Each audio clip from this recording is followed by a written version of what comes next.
All right, so we're going to convert these from standard to vertex form. So our first one was x squared. I'm going to pick a color that's a little bit brighter. X squared plus 14x minus 19. What is my first move here?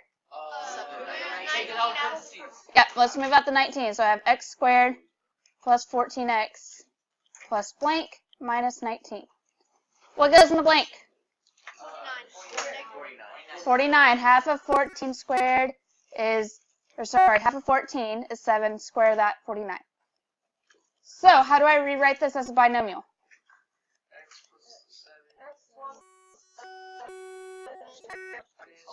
Whoa. There we go, guys. I added in 49, right? Very good. All right. Negative 19 minus 49 is? Look, y'all got this. Good. The next ones are trickier? Okay. Because of the negative? All right. So we start off with negative x squared plus 6x plus 8. What do I do with that? Okay, so first I'm going to move the 8 out. And then they told me to divide the negative out. All right, so x squared, this is now minus 6x, right? Plus blank plus 8. What would go in that blank right here? 9. Half of negative 6 is negative 3. Negative 3 squared is 9. What value did I actually add to my equation? Negative 9. So what do I have to do up here? Add 9. So rewriting this as a binomial, I have negative x minus 3 squared, because it's minus 6. And then what is 8 plus 9? 17. What's your vertex? 317. Very good. My minimum or well, would this be a minimum or a maximum? Maximum would be the highest point because this is opening down, right? Okay, let's do our last one because y'all said it's the trickiest one. Why was it tricky? Because it's a decimal. You got decimals. Okay. So let's look at this. We've got negative x squared minus 19x plus 20. These decimals aren't going to trip us up. All right. So first move. Move the 20 out. So I have negative x squared minus 19x plus blank plus 20. Divide the negative. So I have plus 19x now, right? Plus blank plus 20. Okay. What is half of 19? 9.5. 9.5 squared is 90.25. 90.25. What value did I actually add in? So what do I have to do? Add 90.25. I'm running out of room with that picture there. All right, so I have negative. What's x squared plus 19x plus 90.25 rewritten as a binomial? Plus 9.5. All right. So half of 19 is 9.5, so it would be x plus 9.5 squared, and then what's 20 plus 90.25? 110.25. Look at y'all. Awesome. All right. Let's stop there for a second.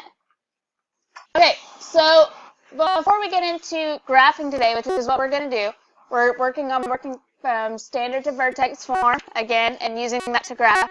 Before we get into that, there's a couple questions that might lead us and help us as we go through this assignment. So let's think about if we had any quadratic in the form of y equals ax squared plus c. The axis of symmetry is always the line blank. Okay. So what form is it in? We know a couple of forms. It's in standard. It's kind of both a little bit, actually. So the A and the C tell me standard form because remember standard looks like ax squared plus bx plus c, right? And vertex form looks like a x minus h squared plus k. Okay, so what am I missing? Bx and the h. So if the bx is gone, what does that tell me about h? Okay, h doesn't equal bx, but it does have a major effect on it, right? Okay, so let's work this out. If I were doing this, y equals ax squared plus c, if I was going from standard to vertex form, what would be my first move? Move the c out. Ax squared plus, there's nothing here, right? And plus c. What would I do then? Okay, what's half of 0? 0 squared is? Okay, I would have also pulled the a out, but it doesn't really matter, right? It would still been 0. So that tells me, if I'm going to rewrite this, I pulled the a out, x plus 0 squared, right, plus c. In this one instance, in this one very special instance, where there was nothing to add or subtract from completing the square, our c and our k value were the same, right? Okay, what's our vertex? 0c. Think about what that means. Wait, would it be Negative 0? Okay, he said your symmetry is always ordered, and he's very, very close. Remember, we have a line of symmetry. So it's going to be the y-axis, right? It would be the line x equals 0, or the y-axis. Oops, not axis.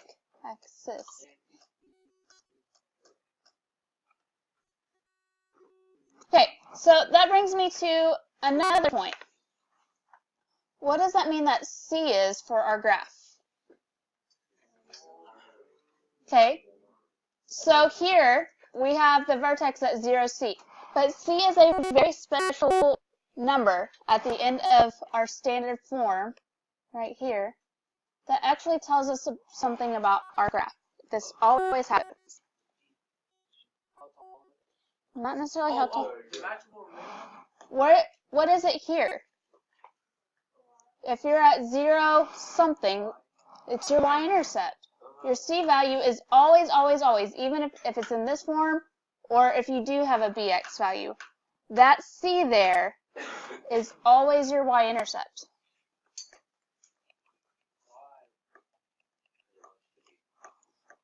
Because as we add this c here, that's what moves it to the y value.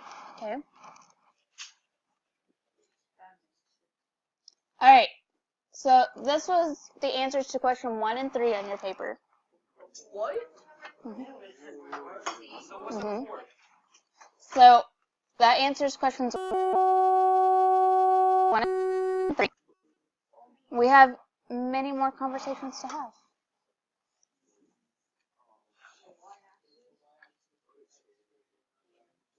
So now we know if you see a quadratic in that form, ax squared plus c, where's your vertex going to be? Somewhere along the y-axis, right? And when you see a quadratic in any standard form, what does that last term of the quadratic tell you when it's in standard form? That c value, what is it? The y-intercept, right? That c value, that last number in standard form tells you the y-intercept. Okay.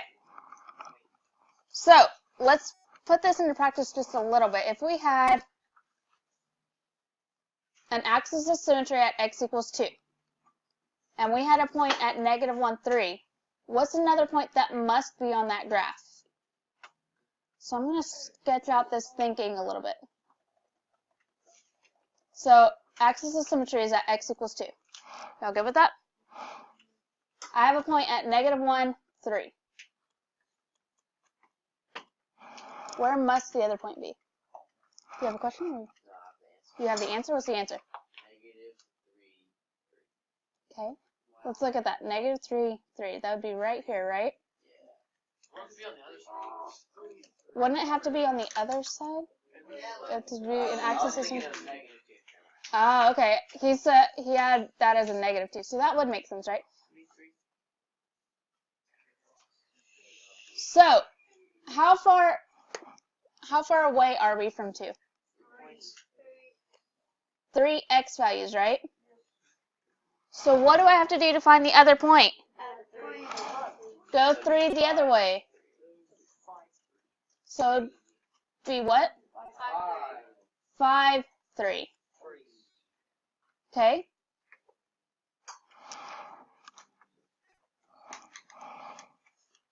This is a really important concept, so I'm going to make up a couple more points to look at.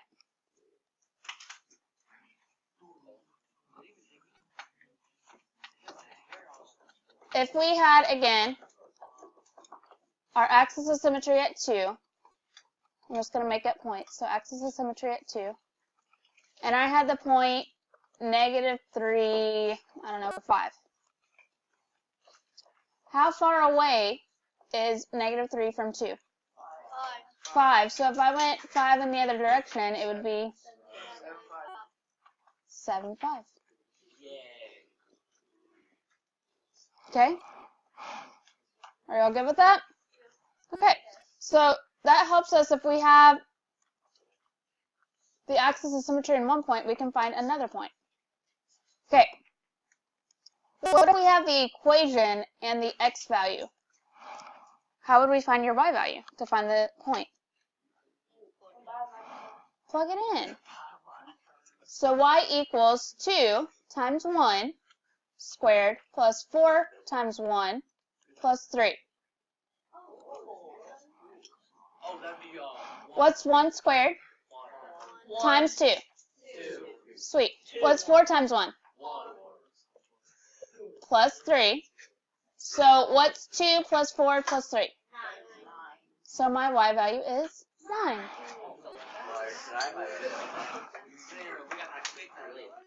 Okay, so we're going to put all of this together in order to graph. You can do the -1 on your own. Okay, y'all got it? It's the same thing. Yeah, well, no, it's not the exact same thing. Okay.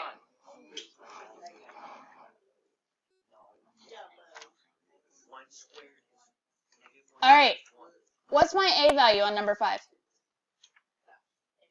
1. What's my b value? And what's my c value? Okay, does this open up or down? Up. It's positive, so it has a minimum. Okay, let's think about what we just learned. Where's my y-intercept?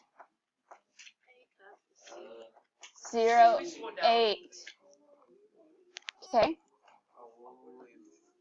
All right, so now we're going to use going from standard to vertex form to find my vertex and therefore my axis of symmetry. Okay, so I have x squared minus 4x plus 8. What's my first move? Take the 8. Take the 8 out, so I have x squared minus 4x plus blank plus 8. What goes in the blank? Because half of -4 is -2. -2 squared is 4. And what do I have to do out here? Okay, so I'm going to rewrite this. What's the binomial?